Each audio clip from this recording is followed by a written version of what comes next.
जय भोलेनाथ दोस्तों, आपके अपने चैनल देवलोक स्टोरीज में आप सबका स्वागत है। शिव महापुराण के पाठ 18 में आज हम शिव महापुराण की रुद्र संहिता का द्वितीय सती खंड प्रारंभ करने जा रहे हैं। उम्मीद करते हैं आपको शिव महापुराण की सीरीज पसंद आ रही होगी। पूरी शिव महापुराण का आनंद उठाने के लिए हमारे साथ अंत तक बने रहें। हमारे चैनल को सब्सक्राइब कीजिए। भोलेनाथ आप सबकी सभी मनोकामनाएं पूरी करे। श्री पुराण पुरुषोत्तमाय नमः। श्री गणेशाय नमः। श्री शिव महापुराण रुद्र संहिता द्वितीय सती खंड अध्याय 1। नारद जी के प्रश्न और ब्रह्मा जी के द्वारा उनका उत्तर। सदाशिव से त्रिदेवों की उत्पत्ति तथा ब्रह्मा जी से देवता आदि की सृष्टि के पश्चात एक नारी और एक पुरुष का प्राकट्य। नारद जी बोले, महाभाग महाप्रभो विधाता, आपके मुखारविंद से मंगल कारिणी शंभु कथा सुनते सुनते मेरा जी नहीं भर रहा है। अतः भगवान शिव का सारा शुभ चरित्र मुझसे कहिए। संपूर्ण विश्व की सृष्टि करने वाले ब्रह्मदेव, मैं सती की कीर्ति से युक्त शिव का दिव्य चरित्र सुनना चाहता हूँ।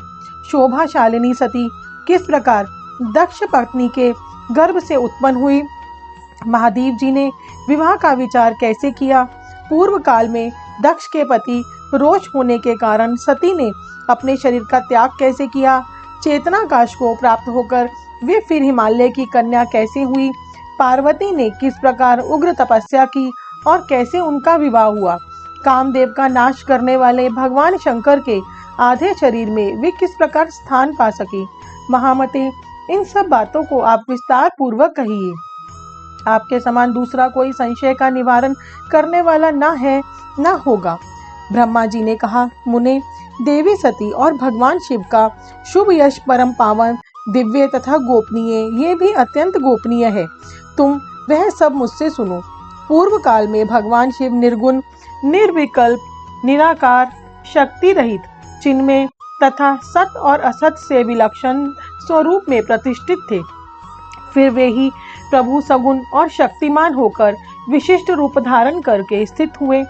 उनके साथ भगवती उमा विराजमान थी। प्रिवर वे भगवान शिव दिव्य आकृति से सुशोभित हो रहे थे। उनके मन में कोई विकार नहीं था। वे अपने परात्पर स्वरूप में प्रतिष्ठित थे। मुनि श्रेष्ठ, उनके बाएं अंग से भगवान विष्णु, दाएं अंग से मैं ब्रह्मा और मध्य अंग अर्थात हृदय से रुद्रदेव प्रकट हुए। मैं ब्रह्मा सृष्टि करता हुआ, भगवान विष्णु जगत का पालन करने लगे और स्वयं रुद्र ने संहार का कार्य संभाला। इस प्रकार भगवान सदाशिव स्वयं ही 3 रूप धारण करके स्थित हुए। उन्हीं की आराधना करके मुझ लोक पितामह ब्रह्मा ने देवता, असुर और मनुष्य आदि संपूर्ण जीवों की सृष्टि की। दक्ष आदि प्रजापतियों और देव शिरोमणियों की सृष्टि करके मैं बहुत प्रसन्न हुआ तथा अपने को सबसे अधिक ऊंचा मानने लगा।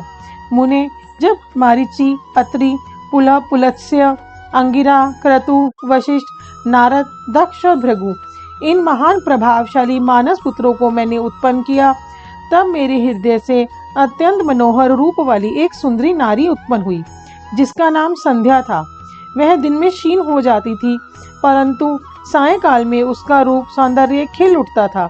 वह मूर्ति में साय संध्या ही थी और निरंतर किसी मंत्र का जाप करती रहती थी। सुंदर भौहों वाली वह नारी सौंदर्य की चरम सीमा को पहुंच चुकी थी और मुनियों के भी मन को मोह लेती थी। इसी तरह मेरे मन से एक मनोहर पुरुष भी प्रकट हुआ, जो अत्यंत अद्भुत था। उसके शरीर का मध्य भाग पतला था, दांतों की पंक्तियां बड़ी सुंदर थी। उसके अंगों से मतवाले हाथी की सी गंध प्रकट होती थी। नेत्र प्रफुल्ल कमल के समान शोभा वाले थे। अंगों में केसर लगा हुआ था, जिसकी सुगंध नासिका को तृप्त कर रही थी। उस पुरुष को देखकर दक्ष आदि मेरे सभी पुत्र अत्यंत उत्सुक हो उठे। उनके मय में विस्मय भर गया था। जगत की सृष्टि करने वाले मुझ जगदीश्वर ब्रह्मा की ओर देखकर उस पुरुष ने विनय से गर्दन झुका दी और मुझे प्रणाम करके कहा, ब्रह्मा, मैं कौन सा कार्य करूंगा?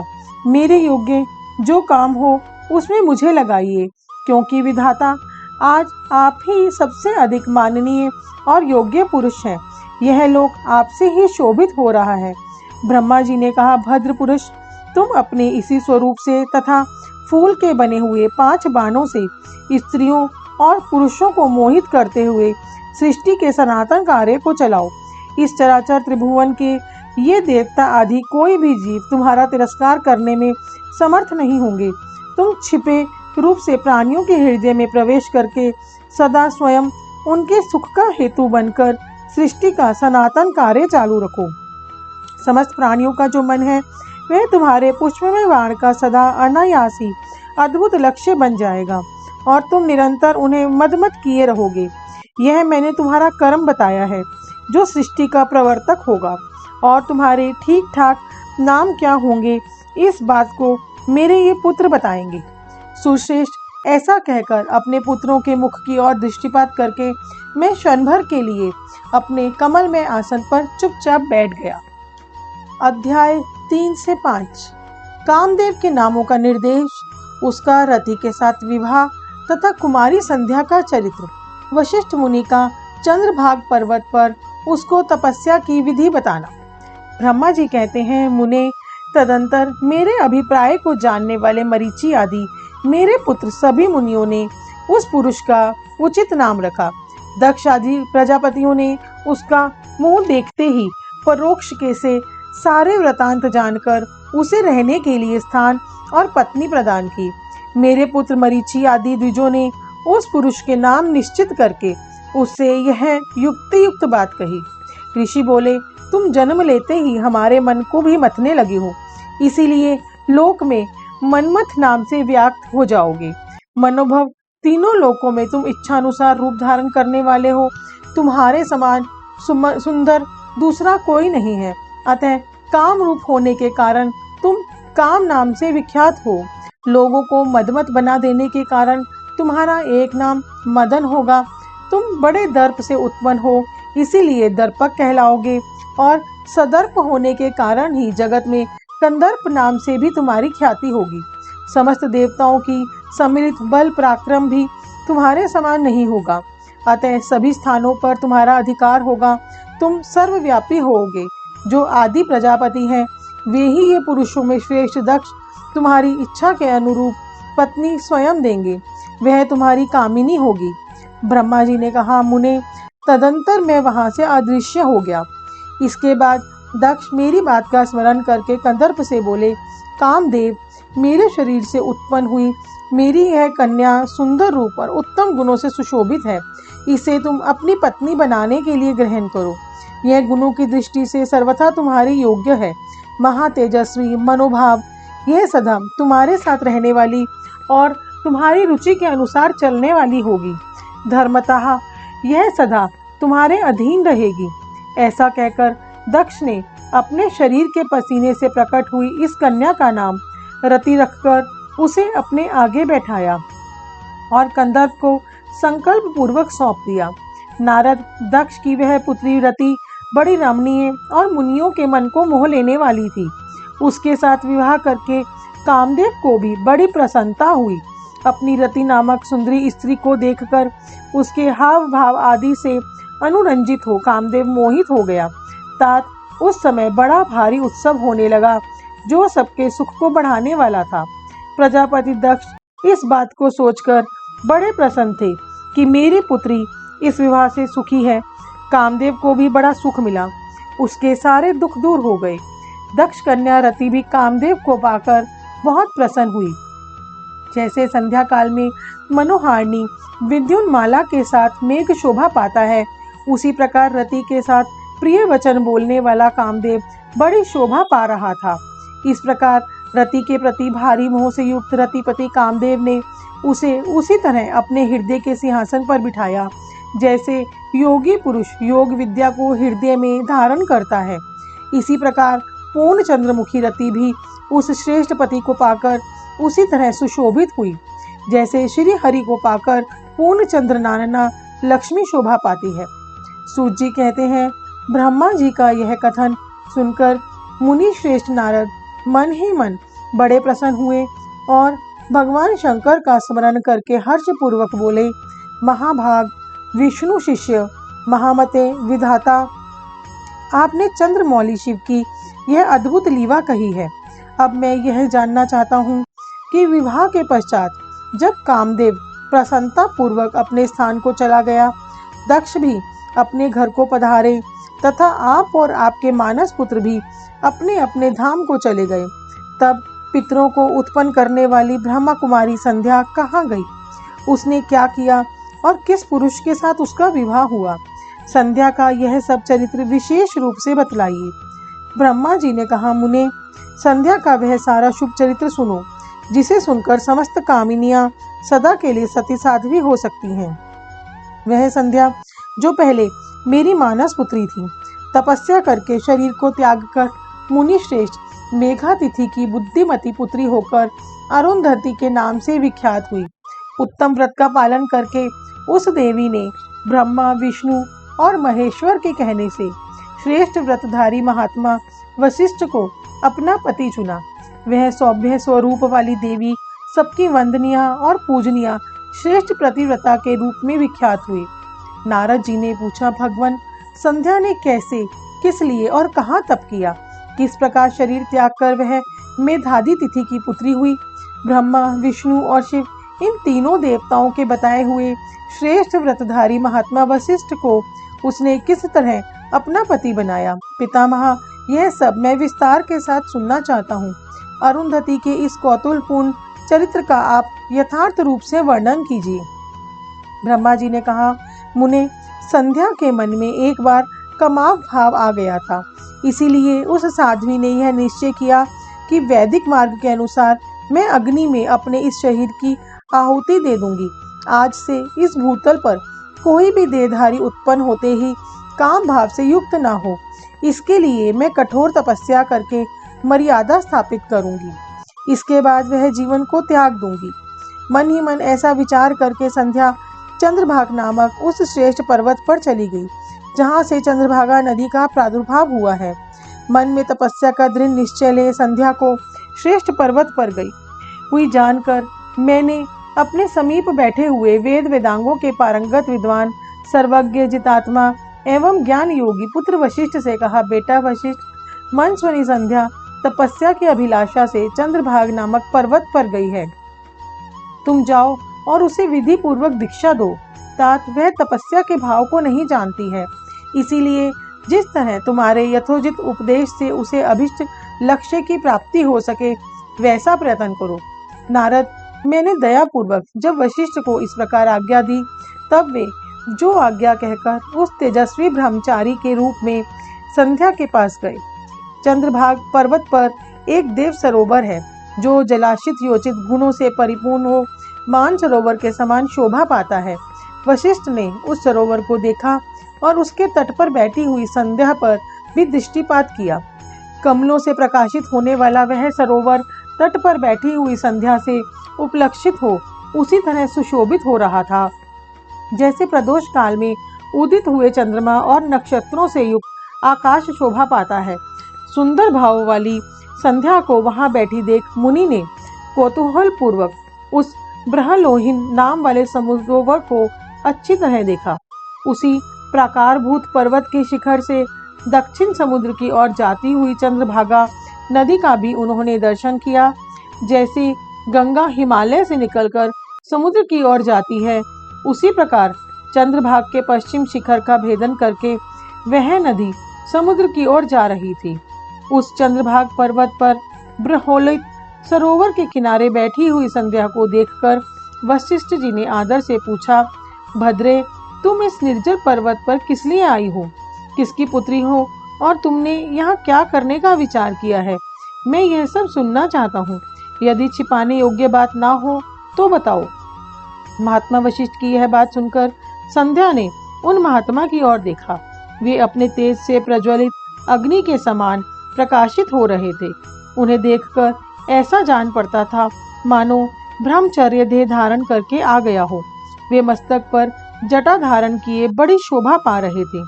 संध्या ने उन तपोधन को आदर पूर्वक प्रणाम करके कहा, ब्राह्मण, मैं ब्रह्मा जी की पुत्री हूँ। मेरा नाम संध्या है। और मैं तपस्या करने के लिए इस निर्जन पर्वत पर आई हूँ। यदि मुझे उपदेश देना आपको उचित जान पड़े तो आप मुझे तपस्या की विधि बताइए। मैं यही करना चाहती हूँ, दूसरी कोई भी गोपनीय बात नहीं है। मैं तपस्या के भाव को, उसके करने के नियम को बिना जाने ही तपोवन में आ गई हूँ। इसीलिए चिंता से सूखी जा रही हूँ और मेरा हृदय कांपता है। संध्या की बात सुनकर ब्रह्मवेताओं में श्रेष्ठ वशिष्ठ जी ने, जो स्वयं सारे कार्यों के ज्ञाता थे, उससे दूसरी कोई बात नहीं पूछी। वह मन ही मन तपस्या का निश्चय कर चुकी थी और उसके लिए अत्यंत उद्यमशील थी।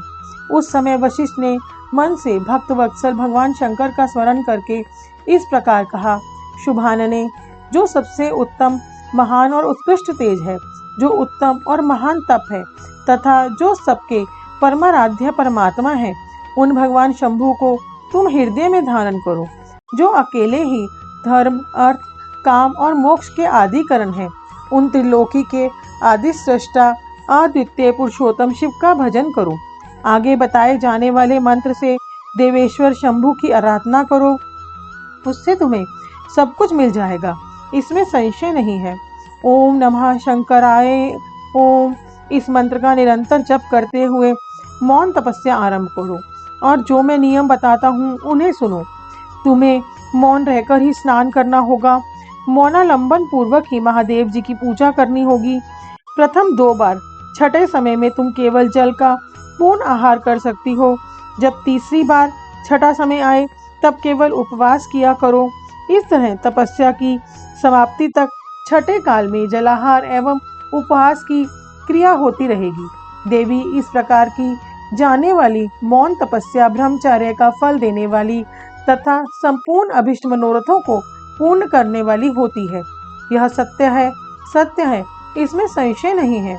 अपने चित्त में ऐसा शुभ उद्देश्य लेकर इच्छा अनुसार शंकर जी का चिंतन करो।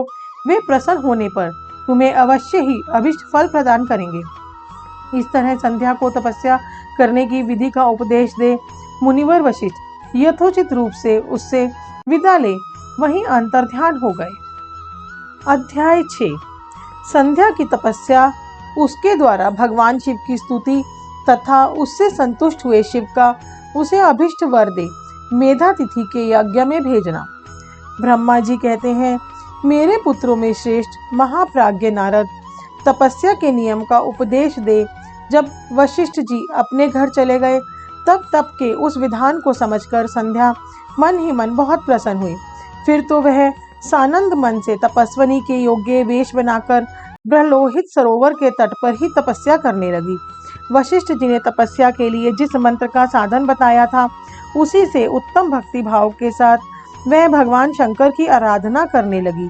उसने भगवान शिव में अपने चित्त को लगा दिया और एकाग्र मन से वह बड़ी भारी तपस्या करने लगी। उस तपस्या में लगे हुए उसके 4 युग व्यतीत हो गए।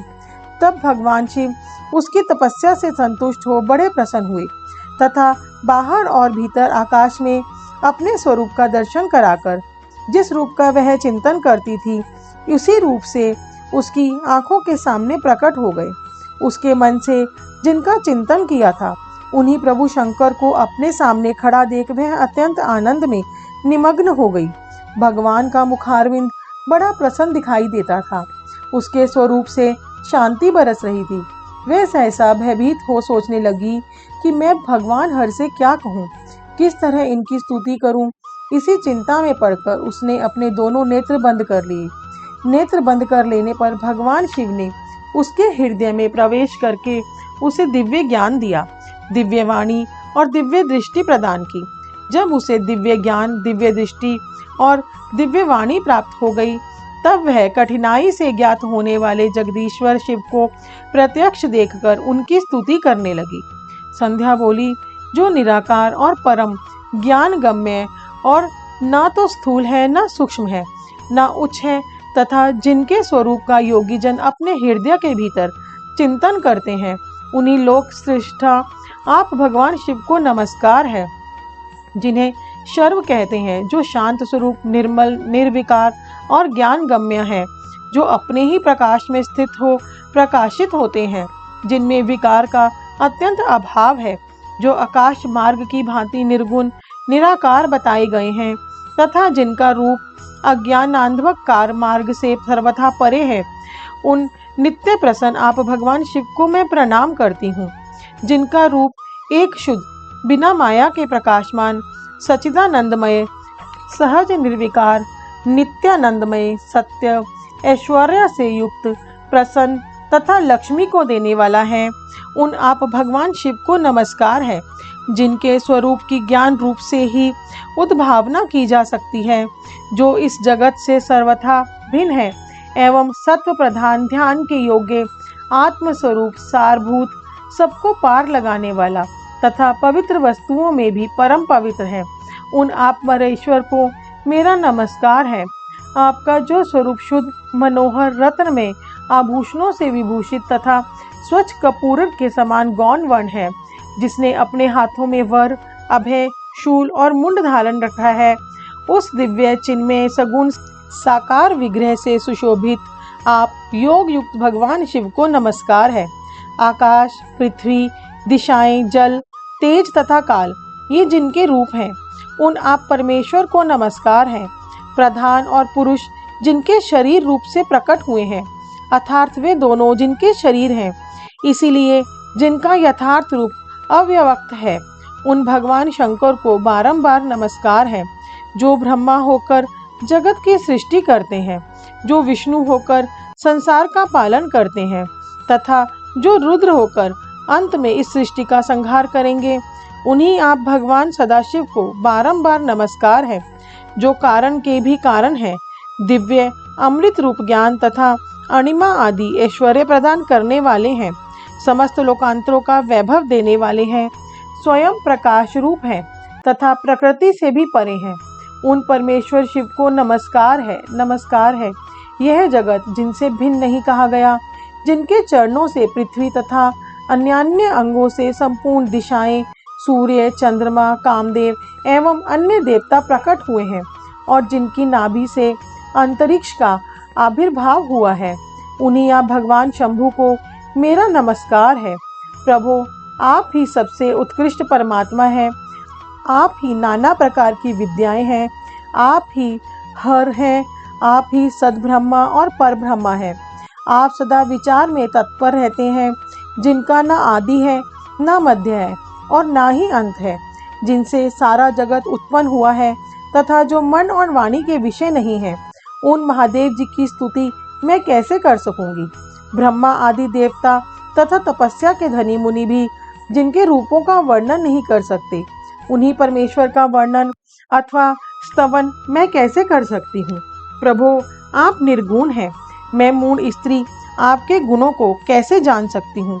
आपका रूप तो ऐसा है जिसे इंद्र सहित संपूर्ण देवता और असुर भी नहीं जानते हैं। महेश्वर आपको नमस्कार है, तपोमय आपको नमस्कार है।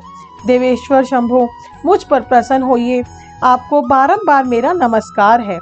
ब्रह्मा जी कहते हैं, नारद संध्या का यह स्तुतिपूर्ण वचन सुनकर उसके द्वारा भली भांति प्रशंसित हुए भक्त वत्सल परमेश्वर शंकर बहुत प्रसन्न हुए।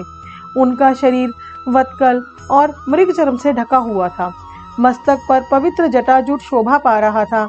उस समय पाल के मारे हुए कमल के समान उसके कुमलाए हुए मुंह को देखकर भगवान हर दया से द्रवित हो उससे इस प्रकार बोले, भद्रे मैं तुम्हारी इस उत्तम तपस्या से बहुत प्रसन्न हूँ।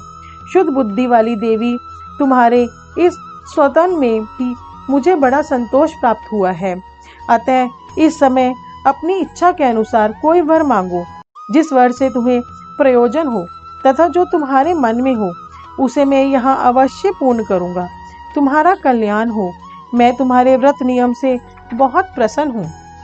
प्रसन्नचित महेश्वर का यह वचन सुनकर अत्यंत हर्ष से भरी हुई संध्या उन्हें बारंबार प्रणाम करके बोली, महेश्वर यदि आप मुझे प्रसन्नता पूर्वक वर देना चाहते हैं, यदि मैं वर पाने के योग्य हूँ, यदि पाप से शुद्ध हो गई हूँ तथा देव यदि इस समय आप मेरी तपस्या से प्रसन्न हैं, तो मेरा मांगा हुआ यह पहला वर सफल करें। देवेश्वर इस आकाश में पृथ्वी आदि किसी भी स्थान में जो प्राणी हैं वे सबके सब जन्म लेते ही काम भाव से युक्त न हो जाएं। नाथ, मेरी सकाम दृष्टि कहीं ना पड़े। मेरे जो पति हों वे भी मेरे अत्यंत सुदृढ़ हों। पति के अरिक्त जो भी पुरुष मुझे सकाम भाव से देखे, उसके पुरुष तत्व का नाश हो जाए, वह तत्काल नपुंसक हो जाए। निष्पाप संध्या का यह वचन सुनकर प्रसन्न हुए भक्त वत्सल भगवान शंकर ने कहा, देवी संध्या सुनो। भद्रे, तुमने जो जो वर मांगा है वह सब तुम्हारी तपस्या से संतुष्ट होकर मैंने दे दिया। प्राणियों के जीवन में मुख्यतः 4 अवस्थाएं आती हैं। पहली शैशवावस्था, दूसरी कौमारावस्था, तीसरी यौवनावस्था और चौथी वृद्धावस्था। तीसरी अवस्था प्राप्त होने पर देहधारी जीव काम भाव से युक्त होंगे। कहीं कहीं दूसरी अवस्था के अंतिम भाग में भी प्राणी सकाम हो जाएंगे। तुम्हारी तपस्या के प्रभाव से मैंने जगत में सकाम भाव के उदय की यह मर्यादा स्थापित कर दी है, जिससे देहधारी जीव जन्म लेते ही कामासक्त न हो जाएं। तुम भी इस लोक में वैसे दिव्य सती भाव को प्राप्त करो, जैसा तीनों लोकों में दूसरी किसी स्त्री के लिए संभव नहीं होगा। पाणी ग्रहण करने वाले पति के सिवा कोई भी पुरुष सकाम होकर तुम्हारी ओर देखेगा, वह तत्काल नपुंसक होकर दुर्बलता को प्राप्त हो जाएगा। तुम्हारे पति महान तपस्वी तथा दिव्य रूप से संपन्न एक महाभाग महर्षि होंगे, जो तुम्हारे साथ 7 कल्पों तक जीवित रहेंगे। तुमने मुझसे जो जो वर मांगे थे वे सब मैंने पूर्ण कर दिए। अब मैं तुमसे दूसरी बात कहूँगा, जो पूर्व जन्म से संबंध रखती है। तुमने पहले से ही यह प्रतिज्ञा कर रखी है कि मैं अग्नि में अपने शरीर को त्याग दूंगी। उस प्रतिज्ञा को सफल करने के लिए मैं तुम्हें एक उपाय बताता हूँ, उसे निसंदेह करो। मुनिवर मेधातिथि का एक यज्ञ चल रहा है, जो 12 वर्षों तक चालू रहने वाला है। उसमें अग्नि पूर्णतया प्रज्वलित है। तुम बिना विलंब किए उसी अग्नि में अपने शरीर का उपसर्ग कर दो। इसी पर्वत पर उपत्य काल में चंद्रभागा नदी के तट पर तापसाश्रम में मुनिवर मेधातिथि महायज्ञ का अनुष्ठान करते हैं। तुम स्वच्छंदता पूर्वक वहां जाओ। मुनि तुम्हें वहां देख नहीं सकेंगे। मेरी कृपा से तुम मुनि की अग्नि में प्रकट हुई पुत्री हो जाओगी। तुम्हारे मन में जिस किसी स्वामी को प्राप्त करने की इच्छा हो, उसे हृदय में धारण कर उसी का चिंतन करते हुए तुम अपने शरीर को उस यज्ञ की अग्नि में होम दो। संध्या, जब तुम इस पर्वत पर 4 युगों तक के लिए कठोर तपस्या कर रही थी, उन्हीं तीनों उस चतुर्युगी का सत्य युग बीत जाने पर त्रेता के प्रथम भाग में प्रजापति दक्ष के बहुत सी कन्या हुई। उन्होंने अपनी उन सुशील कन्याओं का यथा योग्य वरों के साथ विवाह कर दिया। उनमें से 27 कन्याओं का विवाह उन्होंने चंद्रमा के साथ किया। चंद्रमा अन्य सब पत्नियों को छोड़कर केवल रोहिणी से प्रेम करने लगे। इसके कारण क्रोध से भरे हुए दक्ष ने जब चंद्रमा को शाप दे दिया, तब समस्त देवता तुम्हारे पास आए, परंतु संध्या, तुम्हारा मन तो मुझ में लगा हुआ था। अतः तुमने ब्रह्मा जी के साथ आए हुए उन देवताओं पर दृष्टिपात ही नहीं किया। तब ब्रह्मा जी ने आकाश की ओर देखकर और चंद्रमा पुनः अपने स्वरूप को प्राप्त करे, यह उद्देश्य मन में रखकर उन्हें शाप से छुड़ाने के लिए एक नदी की सृष्टि की, जो चंद्र या चंद्रभागा नदी के नाम से विख्यात हुई। चंद्रभागा के प्रादुर्भाव काल में ही महर्षि मेधातिथि यहाँ उपस्थित हुए थे।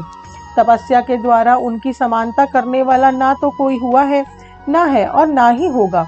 उन महर्षि ने महान विधि विधान के साथ दीर्घ काल तक चलने वाले जोष्टिटोम नामक यज्ञ का आरंभ किया है।